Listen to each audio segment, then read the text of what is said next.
Hello everyone, welcome to aptitude जैब।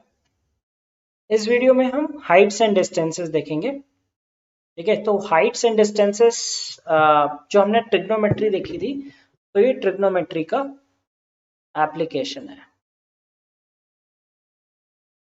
ठीक है, तो इसमें दो चीजें होती हैं, angle of elevation, angle of depression. Right, angle of elevation को उन्नयन कोण कहते हैं और एंगल ऑफ डिप्रेशन को अवनमन कोण। तो ये होते क्या हैं? तो जैसे अगर मान लो आप किसी पॉइंट से देख रहे हो और आपको कोई चीज ऊपर दिखाई देती है, तो जो एंगल, जो आपकी सीधी सीध में एक रेखा है, उससे जो ऊपर एंगल दिख रहा है उसे कहते हैं एंगल ऑफ एलिवेशन। ठीक है, और अगर आप कोई चीज को नीचे देख रहे हो, नीचे की तरफ देख रहे हो, तो जो एंगल आपकी सीध से बनता है वो होता है एंगल ऑफ डिप्रेशन। ओके, सो जैसे मान लीजिए आप एक बिल्डिंग में खड़े हो। ठीक है, ये एक बिल्डिंग है और यहाँ पे एक ऊंची सी बिल्डिंग है, दूसरी बिल्डिंग है। तो अगर आप इसके टॉप में देखोगे तो ये हो जाएगा एंगल ऑफ एलिवेशन। ये जो एंगल बनेगा ये एंगल ऑफ एलिवेशन हो जाएगा। अगर आप इसके नीचे देखोगे तो ये बन जाएगा एंगल ऑफ डिप्रेशन। ठीक है, अब इसके लिए हमें इन एंगल्स की वैल्यूज पता होनी चाहिए, 0, 30, 45, 60, 90। ये मैंने लास्ट टाइम भी बताया था।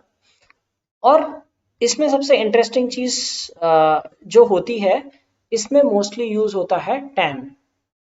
राइट, मैं बताऊंगा टैन क्यों यूज होता है। तो टैन थीटा की वैल्यूज पता होनी चाहिए। टैन आपको 0 तो आपको दिया नहीं होगा, आपको या तो 30 दिया होगा या 45 दिया होगा या 60 दिया होगा। तो ये हाइट्स एंड डिस्टेंसेस काफी इजी हो जाता है क्योंकि आपको बस ये तीन वैल्यूज मोस्टली दी रहती हैं। ठीक है, अब इनके क्वेश्चन किस तरह से करते हैं ये देखते हैं। ये कहता है the shadow of a tree is 1/√3 time the length of the tree, find the angle of elevation. एक पेड़ है, उसकी छाया पड़ रही है ठीक है, और उसकी छाया कितनी है? 1/√3 टाइम्स है तो हमें निकालना है कि एंगल ऑफ एलिवेशन क्या है, यानी कि यहाँ से जो सूरज दिख रहा है वो कितने एंगल पे। यहाँ पे सूरज होगा तभी छाया दिख रही होगी। ठीक है, तो ये कितने एंगल पे सूरज यहाँ से है। तो अगर मान लो ट्री की हाइट है h, ठीक है, तो ये हाइट कितनी, यहाँ से यहाँ तक कितना हो जाएगा? h/√3। ये हो जाएगा h/√3 क्योंकि 1/3 टाइम है, 1/√3 टाइम है। अब देखो ये एंगल निकालना है थीटा। ठीक है, तो हमारा tan थीटा क्या होगा? tan थीटा क्या होता है? Perpendicular upon base. यहाँ पे परपेंडिकुलर क्या हो गया? h हो गया, और बेस क्या हो गया? h/√3, यानी कि ये आ जाएगा √3।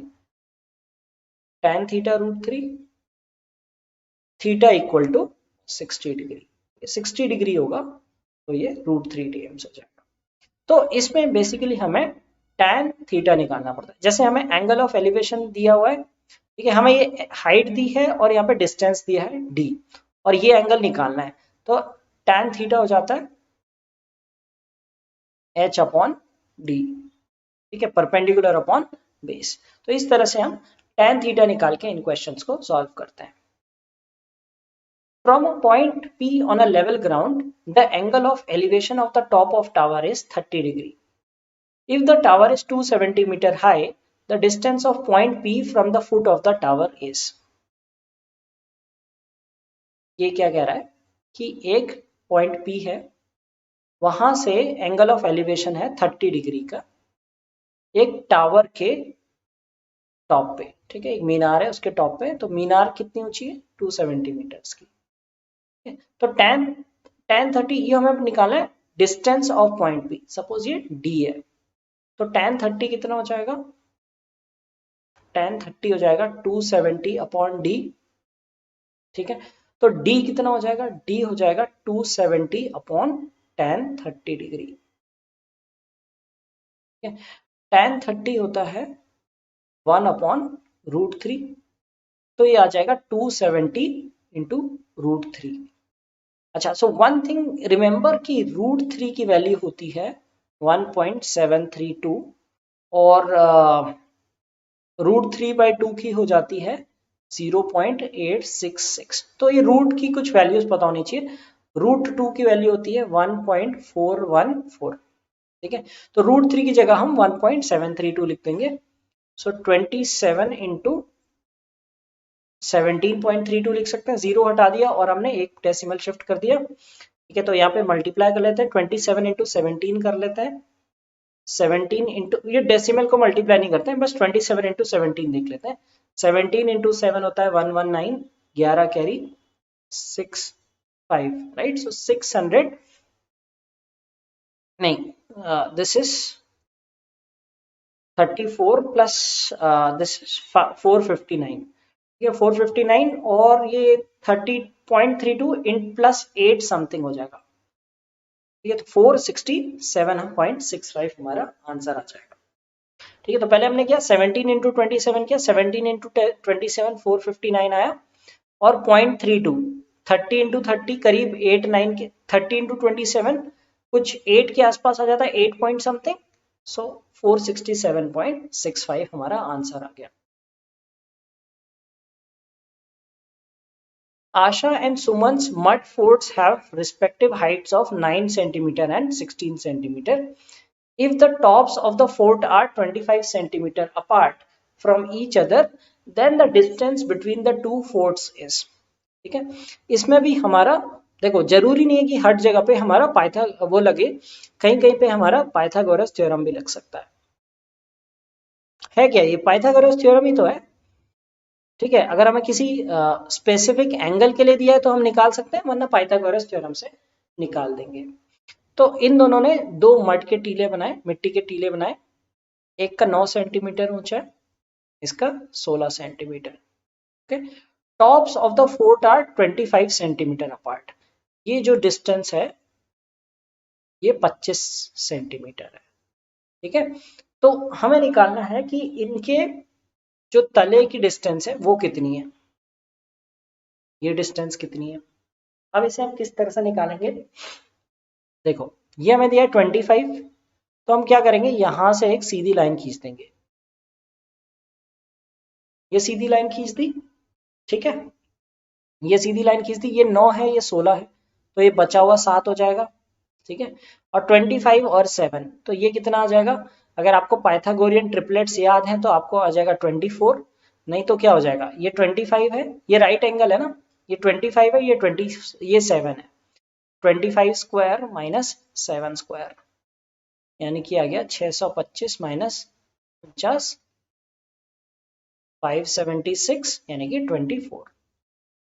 ये तो ये डिस्टेंस आ गया 24। ओके, तो ये इनके बीच का डिस्टेंस 24 हो गया। An observer 1.8 meter tall is 20 root 3 meters away from a tower. The angle of elevation from his eye to the top of the tower is 30 degree. What is the height of the tower? Okay, so यहाँ पे हमें एक tower दिया, ठीक है, तो ये person की हाइट कितनी है 1.8 मीटर्स, और ये 20 रूट 3 मीटर्स दूर है। The angle of elevation from his eye to the top of the tower is 30 degree. यहां से एंगल ऑफ एलिवेशन, ये थोड़ा ज्यादा हो गया 1.8, थोड़ा छोटा बनाते हैं,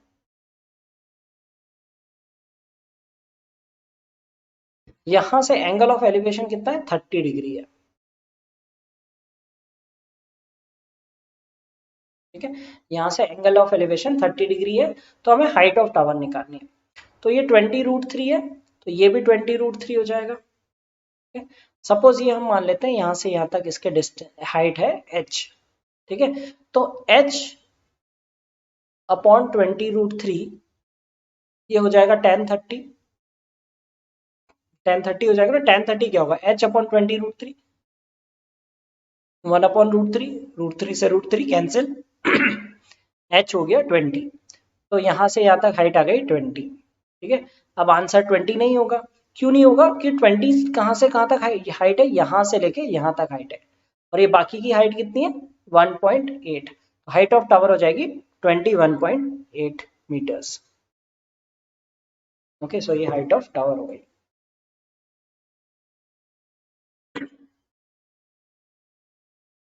the angle of elevation of the top of a tree from a point on the ground which is 300 meter away from the tree is 30 degree. When the tree grew up, its angle of elevation of the top of it became 60 degree from the same point. How much did the tree grow? ठीक है, अब हमें कुछ दिया है कि एक पेड़ है, ठीक है, और वो एक पॉइंट 300 मीटर दूर से देखते हैं तो उसकी एंगल ऑफ एलिवेशन था 30 डिग्री, ठीक है, ये पहले 30 डिग्री पे था।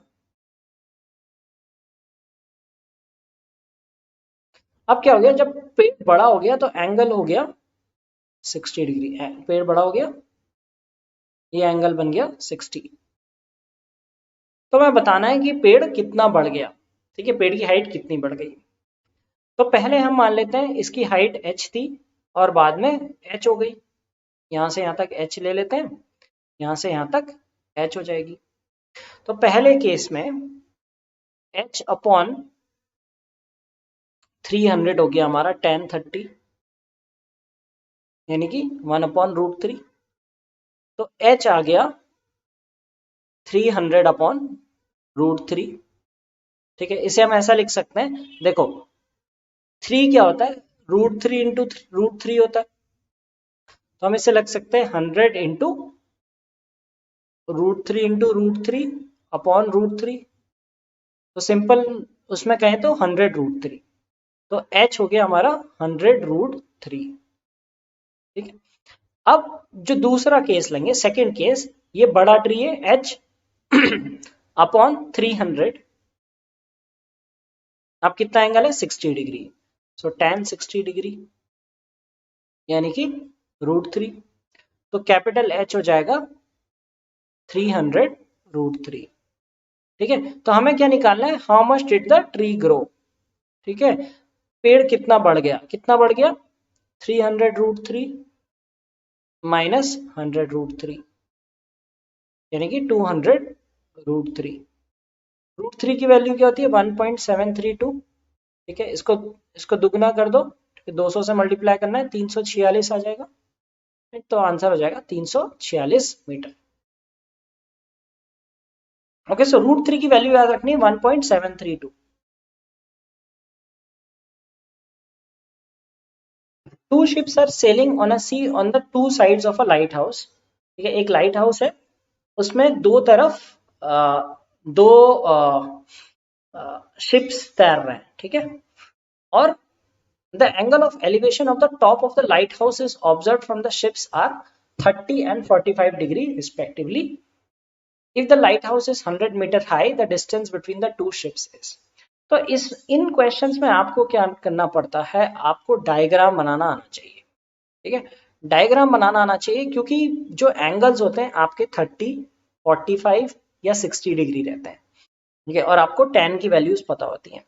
तो बहुत सिंपल सा है, यहाँ पे क्या दिया कि दो शिप हैं और एक लाइट हाउस है बीच में, ये लाइट हाउस है और दो साइड दो शिप है।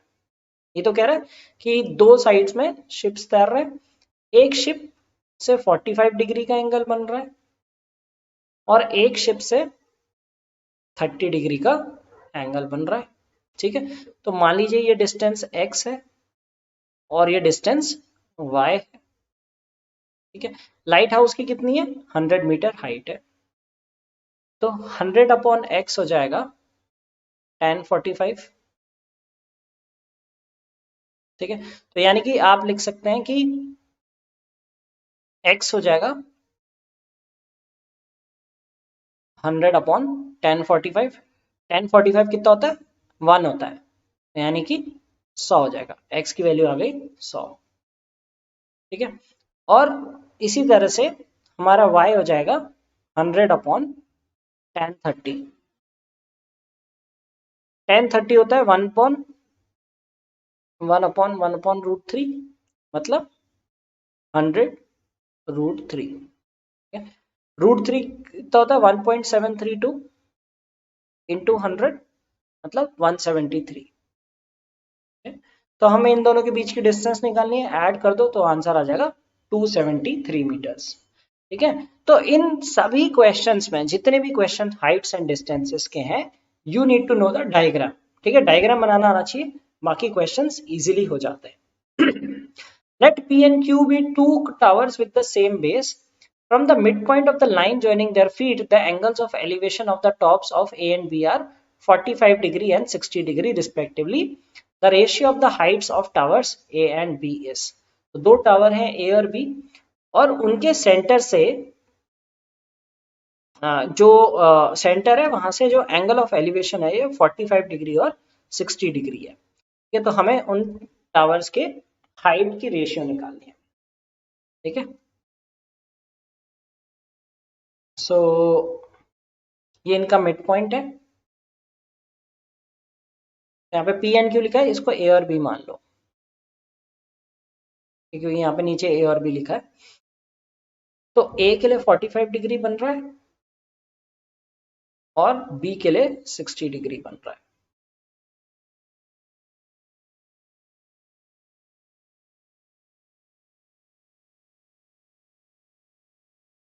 ठीक है, और ये क्या दिया है, ये मिड पॉइंट है, फ्रॉम द मिड पॉइंट मतलब जो इनका मिड पॉइंट है। सपोज ये डिस्टेंस डी है यहाँ से यहाँ तक, तो यहाँ से यहाँ तक भी डी हो जाएगी। ठीक है, इसकी हाइट ए मान लेते हैं और इसकी हाइट बी मान लेते हैं।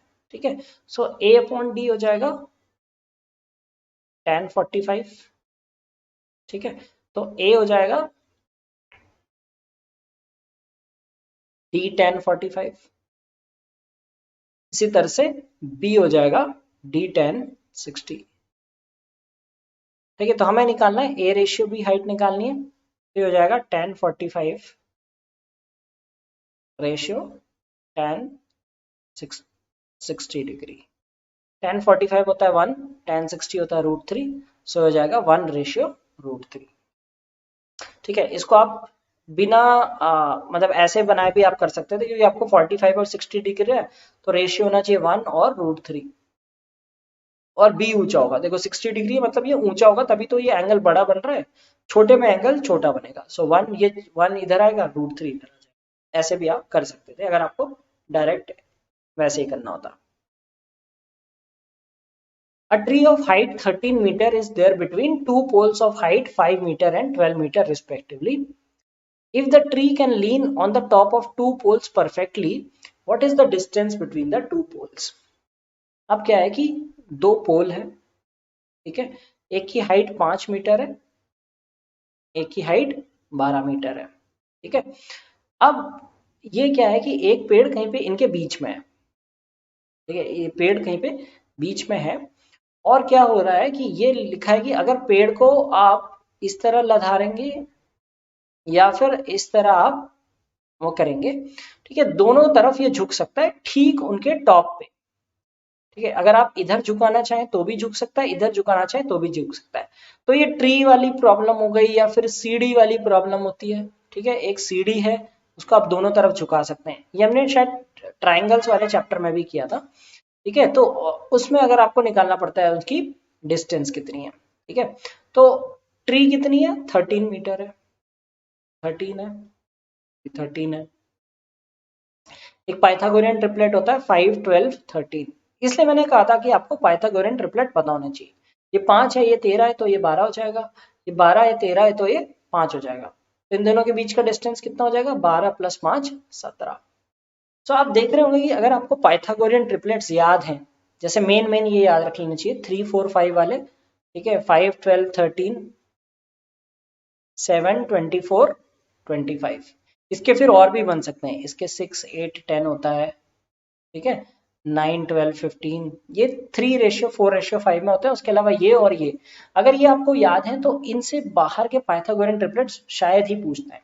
ठीक है, मोस्टली इन्हीं पे बेस्ड होता है। अगर आपको ये पाइथागोरियन ट्रिपलेट पता होता है तो आप सीधे निकाल देते 12 5 ऐड करके 17 आंसर, वरना आपको फिर कैलकुलेट करना पड़ता। ठीक है, from the peak of a hill which is 300 meter high, the angle of depression of both sides of a bridge lying on the ground are 45 degree and 30 degree. Both ends of the bridge are on the same side of the hill. Then the length of the bridge is. ये थोड़ा सा लंबा सा लिखा है, ध्यान से पढ़ते हैं। एक पेड़ है, यानी एक पहाड़ है, उसकी जो चोटी है, ये पहाड़ मान लेते हैं, उसकी चोटी से यहाँ पे एक ब्रिज दिखता है, ठीक है, एक पुल है, ठीक है। तो जो एक साइड है उस पे एंगल बनता है 45, दूसरी साइड बनता है 30। ये मान लो आपके पहाड़ की चोटी है, यहाँ से ये 45 डिग्री का एंगल बना रहा है, और ये जो ब्रिज की दूसरी साइड है यहाँ पे 30 डिग्री का एंगल बन रहा है, ठीक है। हमें इसकी हाइट नहीं दी हुई है, मैं इसकी हाइट नहीं, अच्छा दी है 300 मीटर दी है। तो ये 300 मीटर ऊंचा पहाड़ है, यहाँ से हमें दो एंगल बन रहे हैं, हमें क्या निकालना है, ब्रिज की चौड़ाई निकालनी, ब्रिज की कितना लंबा है ये निकालना है, ठीक है। और ये दोनों एक साइड पे है, यहाँ पे दिखा है कि both ends of the bridge are on the same side. तो ये ध्यान देना पड़ता है सेम साइड है या ऑपोजिट साइड है, जैसे वो शिप वाले क्वेश्चन में था वो ऑपोजिट साइड था, ठीक है। तो हमें ये निकालना है कि इनमें से ये ब्रिज कितना लंबा है, ठीक है। तो सपोज ये डिस्टेंस मान लेते हैं, ये पॉइंट मान लेते हैं ए बी सी डी, हमें सी डी निकालना है, बी से सी तक हम मान लेते हैं डिस्टेंस एक्स, ठीक है। तो क्या हो जाएगा, 300 अपॉन एक्स हो जाएगा 1045, तो एक्स आ जाएगा 300 अपॉन 1045 यानी कि 300 आ गया, ठीक है। तो ये हमें निकालना है, ये हम मान लेते हैं y, ठीक है। अब क्या हो जाएगा कि 300 अपॉन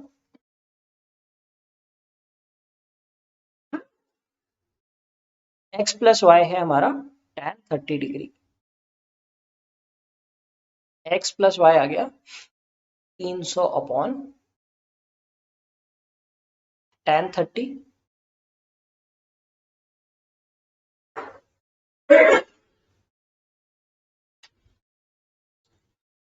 तो ये हो जाएगा tan 30 होता है 1 अपॉन √3, तो 300 √3, ठीक है। तो ये हो जाएगा x प्लस वाई, हमें निकालना है y की वैल्यू, x प्लस वाई हमें दिया है 300 √3 और x हमें पता है कि 300, ठीक है। तो हमें y निकालना है, सब्ट्रैक्ट कर देंगे, तो 300 कॉमन हो गया, √3 माइनस 1, तो ये हमारा आंसर हो जाएगा। तो बेसिकली इसमें आपको 30, 40 और 45 और 60 की वैल्यूज पता होनी चाहिए, और क्वेश्चन देख के डायग्राम बनाना आना चाहिए। अगर आपको डायग्राम बनाना आता है और आपको 30, 45 और 60 डिग्री की tan cot की वैल्यूज पता है तो आप इन्हें आसानी से कर सकते हो। अब नेक्स्ट क्वेश्चन कहता है कि length of the shadow of a vertical tower on the level ground decreases by 10 metres when the altitude of the sun changes from 30 to 45 degree, find the height of the tower. Okay, अब क्या है कि पहले सूरज था 45 degree पे, ये पहले 30 पे था फिर बाद में 45 पे हो गया, ये 30 डिग्री पे था ये 45 पे हो गया। तो ये इसकी परछाई थी, ठीक है, इसकी परछाई थी, ये 10 मीटर छोटी हो गई, पहले ये परछाई थी अब ये 10 मीटर छोटी होके x हो गई, ठीक है। तो हमें निकालना है हाइट ऑफ टावर, ठीक है, हाइट ऑफ टावर हमें निकालना है, इसकी हाइट कितनी है। तो अगर हम देखें h अपॉन एक्स कितना होगा, tan 45,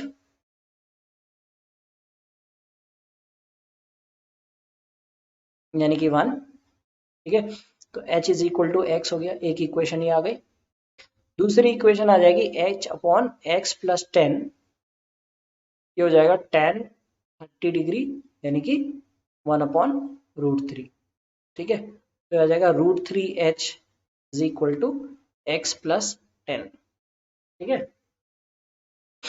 तो इस इक्वेशन से क्या बन गया, h equal to √3h minus 10, ये सेकेंड इक्वेशन बन गई। दोनों में x x बराबर है तो h is equal to √3h minus 10 हो जाएगा, ठीक है। फिर आ जाएगा यहाँ पे हम √3 कॉमन ले लेंगे तो √3 माइनस 1 h हो जाएगा आपका 10, h हो जाएगा 10 अपॉन √3 माइनस 1, ठीक है, आपको याद होगा ना, हमने एक चैप्टर किया था रैशनलाइजेशन पे, तो इसको हम क्या कर देंगे, इसे √3+1 से मल्टीप्लाई कर देंगे। ठीक है, तो ये हो जाएगा 10 √3+1, और √3 - 1 करेंगे तो √3 का स्क्वायर कितना होता है 3, और 1 का स्क्वायर होता है 1, 3 - 1, तो यानी कि हो जाएगा 10/2 यानी कि 5 √3+1, 5 √3+1 हमारा आंसर हो जाएगा। ठीक है, तो ये वीडियो था हमारा हाइट्स एंड डिस्टेंसेस पे। ठीक है, तो इसमें हमने क्या चीज सीखी, इसमें आपको एक तो एंगल ऑफ एलिवेशन और एंगल ऑफ डिप्रेशन वो आपको आसानी से समझ में आ गया होगा। ठीक है, फिर उसके अलावा हमने देखा कि आपको tan या cot की वैल्यूज पता होनी चाहिए 30, 45, 60 डिग्री की, या फिर आपको पाइथागोरियन ट्रिपलेट बेस्ड भी हो सकता है। ठीक है, जैसे वो सीढ़ी इधर से उधर कर दी या पेड़ अटक गया ऐसे वाला। ठीक है, पाइथागोरियन ट्रिपलेट्स। और इसके अलावा आपको मेन चीज है, आपको डायग्राम बनाना आना चाहिए। अगर आप डायग्राम सही पढ़ के, अगर आप सही समझ के डायग्राम बना सकते हैं, क्योंकि ये वैल्यूज बहुत आसानी से याद रहती हैं, सभी को याद होनी चाहिए, तो आप इन क्वेश्चंस को इजीली कर सकते हैं।